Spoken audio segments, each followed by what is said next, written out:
ನಮಸ್ಕಾರ ವೀಕ್ಷಕರೇ, ನಮ್ಮ ಚಾನೆಲ್ಗೆ ಸ್ವಾಗತ ಸುಸ್ವಾಗತ. ಇಂದು ನಮ್ಮ ಚಾನೆಲ್ನಲ್ಲಿ ಪಿತೃಪಕ್ಷ ಎಂಬ ವಿಶೇಷ ಕಾಲದ ಪೌರಾಣಿಕ ಮಹತ್ವ, ನಮ್ಮ ಪೂರ್ವಜರ ಕಥೆಗಳು ಮತ್ತು ಶ್ರಾದ್ದದ ಅರ್ಥವನ್ನು ತಿಳಿದುಕೊಳ್ಳೋಣ. ನಮ್ಮ ಹಿಂದೂ ಸಂಪ್ರದಾಯದಲ್ಲಿ ಪಿತೃಪಕ್ಷ ಕೇವಲ ಆಚರಣೆಯಲ್ಲ, ಇದು ಪಿತೃಗಳಿಗೆ ಕೃತಜ್ಞತೆ ಸಲ್ಲಿಸುವ ಅತ್ಯಂತ ಪವಿತ್ರ ಅವಕಾಶ. ನಮ್ಮ ಹಿಂದೂ ಸಂಸ್ಕೃತಿಯಲ್ಲಿ ಎಲ್ಲಾ ದೇವತೆಗಳಿಗೂ ಒಂದೊಂದು ರೀತಿಯಲ್ಲಿ ಪೂಜೆ ಸಲ್ಲಿಸುತ್ತೇವೆ. ಅದೇ ರೀತಿ ಮಹಾಶಿವರಾತ್ರಿಯಲ್ಲಿ ಪರಶಿವನಿಗೆ ಪೂಜೆ ಸಲ್ಲಿಸಿದರೆ, ದೀಪಾವಳಿಯಲ್ಲಿ ಲಕ್ಷ್ಮೀ ಮಹಾವಿಷ್ಣುವಿಗೆ ಪೂಜೆ ಸಲ್ಲಿಸುತ್ತೇವೆ. ಅದೇ ರೀತಿ ಮಕರ ಸಂಕ್ರಾಂತಿಯಲ್ಲಿ ನಮ್ಮ ತಿನ್ನುವ ದಿನಸಿ ಧಾನ್ಯಗಳಿಗೆ ಪೂಜೆ ಸಲ್ಲಿಸುತ್ತೇವೆ. ನಂತರ ವಿದ್ಯಾದೇವತೆಯಾದ ಸರಸ್ವತಿಗೆ ಹಾಗೂ ವಿಘ್ನ ನಿವಾರಕನಾದ ವಿಘ್ನೇಶ್ವರನಿಗೂ ಪೂಜೆ ಸಲ್ಲಿಸುತ್ತೇವೆ. ನಮ್ಮ ಹುಟ್ಟುವಿಗೆ ಕಾರಣರಾದ ನಮ್ಮ ಪೂರ್ವಜರಿಗೂ ಪೂಜೆ ಸಲ್ಲಿಸುವ ಕಾರ್ಯಕ್ರಮವೇ ಪಿತೃಪಕ್ಷ ಎಂದು ಕರೆಯುತ್ತೇವೆ. ಪಿತೃಪಕ್ಷ ಎಂದರೇನು? ಪಿತೃ ಎಂದರೆ ನಮ್ಮ ಪೂರ್ವಜರು, ಪಕ್ಷ ಎಂದರೆ ಚಂದ್ರನ ಕೃಷ್ಣ ಪಕ್ಷದ 15 ದಿನಗಳು. ಭಾದ್ರಪದ ಮಾಸದ ಪೂರ್ಣಿಮೆ ನಂತರ ಶುರುವಾಗಿ ಅಮಾವಾಸ್ಯೆಯವರೆಗೂ ಇರುವ ಈ 15 ದಿನಗಳನ್ನು ಪಿತೃಪಕ್ಷ ಎಂದು ಕರೆಯುತ್ತೇವೆ. ಈ ಸಮಯದಲ್ಲಿ ನಾವು ನಮ್ಮ ತಾಯಿ, ತಂದೆ, ಅಜ್ಜ, ಅಜ್ಜಿ, ಪಿತಾಮಹರು ಎಲ್ಲರ ಆತ್ಮಗಳಿಗೆ ತರ್ಪಣ, ಪಿಂಡದಾನ ಮತ್ತು ಶ್ರಾದ್ದ ಮಾಡುವ ಪರಂಪರೆ ಇದೆ. ಹಿಂದೂ ಪುರಾಣಗಳಲ್ಲಿ ಪಿತೃಪಕ್ಷದ ಸಮಯದಲ್ಲಿ ಪಿತೃಗಳು ಯಮಲೋಕದಿಂದ ಭೂಮಿಗೆ ಬರುತ್ತಾರೆ ಎಂಬ ನಂಬಿಕೆ ಇದೆ. ಗರುಡ ಪುರಾಣ, ವಿಷ್ಣು ಧರ್ಮಸೂತ್ರ ಮತ್ತು ಮತ್ಸ್ಯ ಪುರಾಣಗಳಲ್ಲಿ ಹೀಗೆ ಹೇಳಲಾಗಿದೆ. ಯಮಲೋಕದ ನಿಯಮ: ಸಾಮಾನ್ಯ ದಿನಗಳಲ್ಲಿ ಪಿತೃಗಳ ಆತ್ಮಗಳು ಯಮಲೋಕದಲ್ಲಿ ಇರುತ್ತವೆ ಎಂದು ಹೇಳಲಾಗುತ್ತದೆ. ಅಲ್ಲಿ ಅವರು ಯಮಧರ್ಮರಾಜನ ಅಧೀನದಲ್ಲಿ ತಮ್ಮ ಪುಣ್ಯ ಪಾಪಗಳನ್ನು ಅನುಭವಿಸುತ್ತಿರುತ್ತಾರೆ. ಭಾದ್ರಪದ ಮಾಸದ ಕೃಷ್ಣ ಪಕ್ಷ ಆರಂಭವಾಗುತ್ತಿದ್ದಂತೆ ಯಮಧರ್ಮರಾಜನು ತನ್ನ ದೂತರಿಗೆ ಆದೇಶ ಕೊಡುತ್ತಾನೆ: ಇದೀಗ ಭೂಮಿಯಲ್ಲಿರುವ ಮನುಷ್ಯರು ತಮ್ಮ ಪೂರ್ವಜರಿಗೆ ಶ್ರಾದ್ದ ಮಾಡುವ ಕಾಲ. ಪಿತೃಗಳ ಆತ್ಮಗಳಿಗೆ ತಮ್ಮ ಸಂತಾನದ ತರ್ಪಣ, ಪಿಂಡದಾನವನ್ನು ಸ್ವೀಕರಿಸಲು ಅವಕಾಶ ನೀಡಿ. ಈ ಆದೇಶದಂತೆ ಪಿತೃಗಳಿಗೆ 15 ದಿನಗಳ ಕಾಲ ಭೂಮಿಗೆ ಬರುವ ಮುಕ್ತ ಅವಕಾಶ ದೊರೆಯುತ್ತದೆ.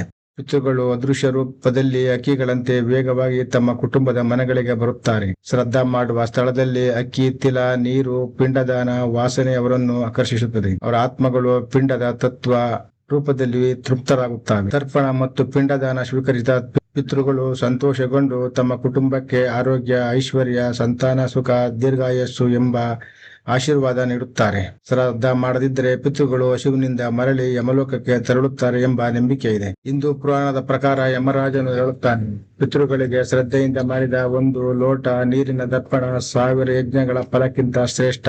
ಇದರಿಂದ ದರ್ಪಣ ನೀರು ಪಿತೃಗಳಿಗೆ ಅತ್ಯಂತ ಪವಿತ್ರ ದಾನವೆಂದು ಪರಿಗಣಿಸಲಾಗಿದೆ. ಪಿತೃಪಕ್ಷದ ಮಹತ್ವವನ್ನು ತಿಳಿಸುವ ಹಲವಾರು ಪೌರಾಣಿಕ ಕಥೆಗಳಿವೆ. ಮಹಾಭಾರತದ ಮಹಾದಾನಿ ಕರ್ಣ ತನ್ನ ಜೀವನದಲ್ಲಿ ಅನೇಕ ಬಂಗಾರ, ಬೆಳ್ಳಿ, ಭೂಮಿ ದಾನ ಮಾಡಿದ್ದನು. ಆದರೆ ತನ್ನ ಪಿತೃಗಳಿಗೆ ಎಂದೂ ಅನ್ನದಾನ ಮಾಡಿರಲಿಲ್ಲ. ಯುದ್ಧದ ನಂತರ ಸ್ವರ್ಗದಲ್ಲಿ ಅವನಿಗೆ ಚಿನ್ನದ ದಾನ ಮಾತ್ರ ಸಿಕ್ಕಿತು, ಆದರೆ ಅನ್ನ ಸಿಗಲಿಲ್ಲ. ಹಸಿವಿನಿಂದ ನರಳಿದ ಕರ್ಣ ವಿಷ್ಣುವನ್ನು ಪ್ರಾರ್ಥಿಸಿದಾಗ ವಿಷ್ಣು ಅವನನ್ನು ಭೂಮಿಗೆ 15 ದಿನಗಳ ಕಾಲ ಕಳುಹಿಸಿದನು. ಈ ಅವಧಿಯಲ್ಲಿ ಕರ್ಣನು ತನ್ನ ಪಿತೃಗಳಿಗೆ ಅನ್ನದಾನ, ಪಿಂಡದಾನ ಮಾಡಿ ಆಶೀರ್ವಾದ ಪಡೆದುಕೊಂಡನು. ಈ 15 ದಿನಗಳನ್ನೇ ನಾವು ಪಿತೃಪಕ್ಷ ಎಂದು ಕರೆಯುತ್ತೇವೆ. ಮತ್ತೊಂದು ಪ್ರಸಿದ್ಧ ಕಥೆ: ಭಗೀರಥ ಮಹರ್ಷಿಯರು ತಮ್ಮ ಪಿತೃಗಳು ಶಾಪದಿಂದ ಅಗ್ನಿ ಮರಣ ಹೊಂದಿದ ಮೋಕ್ಷವಿಲ್ಲದೆ ತಿರುಗಾಡುತ್ತಿದ್ದರು. ಅವರ ಆತ್ಮಗಳಿಗೆ ಶಾಂತಿ ಕೊಡಲು ಭಗೀರಥನು ಹಲವು ವರ್ಷ ತಪಸ್ಸು ಮಾಡಿ ಗಂಗಾ ಮಾತೆಯನ್ನು ಭೂಮಿಗೆ ತಂದನು. ಗಂಗೆಯ ಜಲದಲ್ಲಿ ಪಿತೃಗಳಿಗೆ ತರ್ಪಣ ಮಾಡಿದಾಗ ಅವರ ಆತ್ಮಗಳು ಮುಕ್ತಿ ಹೊಂದಿದವು. ಇದರ ನಂತರದಿಂದ ಶ್ರಾದ್ದದಲ್ಲಿ ನೀರಿನ ದರ್ಪಣ ಅತ್ಯಂತ ಮುಖ್ಯವೆಂದು ನಂಬಲಾಗಿದೆ. ಪದ್ಮ ಪುರಾಣದಲ್ಲಿ ಒಂದು ಸುಂದರ ಕಥೆ ಇದೆ.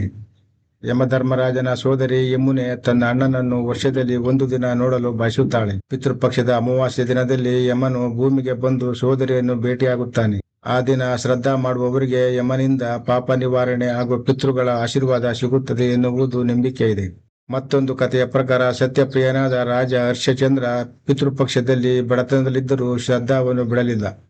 ತಾನು ಬಡವನಾಗಿದ್ದರೂ ಪಿತೃಗಳಿಗೆ ಅನ್ನ ಅರ್ಪಿಸಿದ. ಅದರ ಫಲವಾಗಿ ಅವನ ಪಿತೃಗಳು ತೃಪ್ತರಾಗಿ ಆಶೀರ್ವಾದ ನೀಡಿ ಅವನಿಗೆ ಮತ್ತೆ ರಾಜ್ಯವನ್ನು ಮರಳಿ ನೀಡಿದರು. ಈ ಕಥೆಯಿಂದ ನಮಗೆ ಹೃದಯದ ಶ್ರದ್ಧೆ ಮುಖ್ಯ, ಹಣದ ವೈಭವ ಮುಖ್ಯವಲ್ಲ ಎಂಬ ಪಾಠ ಸಿಗುತ್ತದೆ. ಇದೆಲ್ಲ ಕಥೆಗಳು ನಮಗೆ ಒಂದು ಮಹತ್ತರ ಸಂದೇಶವನ್ನು ಕೊಡುತ್ತವೆ. ನಮ್ಮ ಪೂರ್ವಜರನ್ನು ನೆನೆದು ಅನ್ನ, ನೀರು, ಪಿಂಡದಾನ ಮಾಡುವುದರಿಂದ ಅವರ ಆತ್ಮಗಳಿಗೆ ಶಾಂತಿ ದೊರಕುತ್ತದೆ. ಇದು ಕೇವಲ ವಿಧಿ ವಿಧಾನವಲ್ಲ, ನಮ್ಮ ತಲೆಮಾರಿನೊಂದಿಗೆ ನಮ್ಮ ಹೃದಯದ ಸಂಪರ್ಕವನ್ನು ಜೀವಂತವಾಗಿ ಇಡುವ ಪವಿತ್ರ ಮಾರ್ಗ. ಶ್ರಾದ್ದ ಎಂದರೆ ಅನ್ನ, ಹಣ್ಣು, ಪಾಯಸ ಅರ್ಪಣೆ ಮಾಡುವುದು.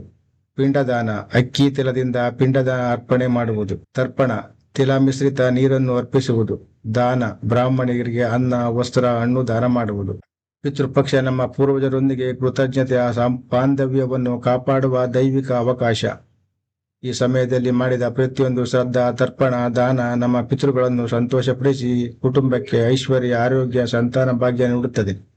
ನಾವು ಎಲ್ಲರನ್ನು ಈ ಪವಿತ್ರ ಕಾಲದಲ್ಲಿ ಕನಿಷ್ಠ ಒಂದು ದಿನವಾದರೂ ಪಿತೃಗಳಿಗೆ ಪ್ರಾರ್ಥನೆ ಮಾಡಿ ಅವರ ಆಶೀರ್ವಾದ ಪಡೆಯೋಣ. ವೀಕ್ಷಕರೇ, ಇಲ್ಲಿ ನಮ್ಮೆಲ್ಲರಿಗೂ ಒಂದು ಪ್ರಶ್ನೆ ಕಾಡುತ್ತಿರಬಹುದು.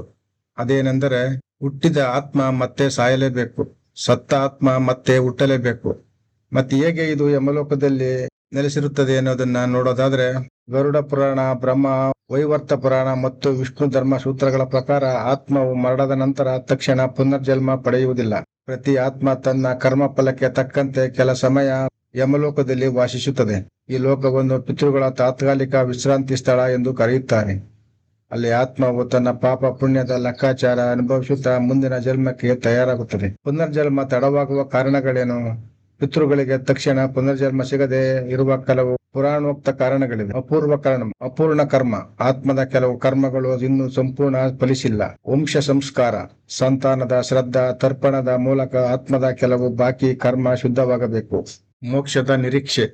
ಕೆಲ ಆತ್ಮಗಳು ತಮ್ಮ ವಂಶದವರು ತರ್ಪಣ ಮಾಡುವ ಮೂಲಕ ಪಿತೃಲೋಕದಿಂದ ಮೋಕ್ಷಕ್ಕೆ ಉತ್ತರವಾಹನ ಪಡೆಯುತ್ತಾರೆ. ಪೂರ್ವಜರ ಸಹಾಯ. ಪಿತೃಲೋಕದಲ್ಲಿ ಇರುವುದು ತಮ್ಮ ಕುಟುಂಬಕ್ಕೆ ಆಶೀರ್ವಾದ ನೀಡಲು ಅನುಕೂಲವಾಗುತ್ತದೆ. ಪಿತೃಪಕ್ಷದ 15 ದಿನಗಳಲ್ಲಿ ಯಮಧರ್ಮರಾಜ ಪಿತೃಗಳಿಗೆ ಭೂಮಿಗೆ ಬಂದು ತಮ್ಮ ಸಂತಾನದ ಶ್ರದ್ಧಾ ಸ್ವೀಕರಿಸುವ ಅವಕಾಶ ನೀಡುತ್ತಾನೆ. ಈ ಸಮಯದಲ್ಲಿ ಪಿತೃಗಳು ತಿಂಗಳು ಕಾಲದ ವಿಶ್ರಾಂತಿ ಪಡೆದು ತಮ್ಮ ಸಂತಾನದ ಪ್ರೀತಿ, ಕೃತಜ್ಞತೆ, ತರ್ಪಣದಿಂದ ಶಕ್ತಿಗೊಂಡು ಮುಂದಿನ ಜನ್ಮ ಅಥವಾ ಮೋಕ್ಷದ ಮಾರ್ಗವನ್ನು ಸುಲಭವಾಗಿ ಹಿಡಿಯುತ್ತಾರೆ. ಮನುಷ್ಯನ ಮರಣದ ನಂತರ ಆತ್ಮವು ಪುನರ್ಜನ್ಮ ಅಥವಾ ಮೋಕ್ಷ ಪಡೆಯುವವರೆಗೂ ಪಿತೃಲೋಕದಲ್ಲಿ ವಾಸಿಸಿ ತನ್ನ ಸಂತಾನದ ಶ್ರದ್ಧಾದಿಂದ ಪೋಷಣೆಯನ್ನು ಪಡೆಯುತ್ತದೆ.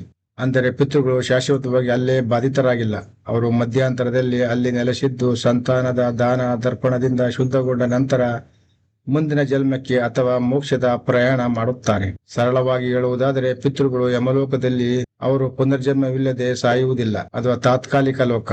ಕರ್ಮಫಲ ತೀರಿಸುವುದು, ಆತ್ಮ ಶುದ್ಧೀಕರಣ, ಸಂತಾನದ ಕೃತಜ್ಞತೆ ಪಡೆಯುವುದು, ಶ್ರದ್ಧಾ ತರ್ಪಣದ ಮೂಲಕ ನಾವು ನೀಡುವ ಶಕ್ತಿ, ಪ್ರಾರ್ಥನೆ ಅವರ ಮುಂದಿನ ಮಾರ್ಗವನ್ನು ಸುಗಮಗೊಳಿಸುತ್ತದೆ. ಇದು ಗೆಳೆಯರೇ, ವಿಡಿಯೋ ನಿಮಗೆ ಉಪಯುಕ್ತವಾಗಿದ್ದರೆ ದಯವಿಟ್ಟು ಲೈಕ್ ಮಾಡಿ, ನಿಮ್ಮ ಸ್ನೇಹಿತರು ಮತ್ತು ಕುಟುಂಬದೊಂದಿಗೆ ಹಂಚಿಕೊಳ್ಳಿ ಮತ್ತು ಹಿಂದೂ ಧರ್ಮದ ಬಗ್ಗೆ ಹೆಚ್ಚಿನ ವಿಷಯಗಳಿಗಾಗಿ ಸಬ್ಸ್ಕ್ರೈಬ್ ಮಾಡಲು ಮರೆಯಬೇಡಿ. ನಮಸ್ಕಾರ.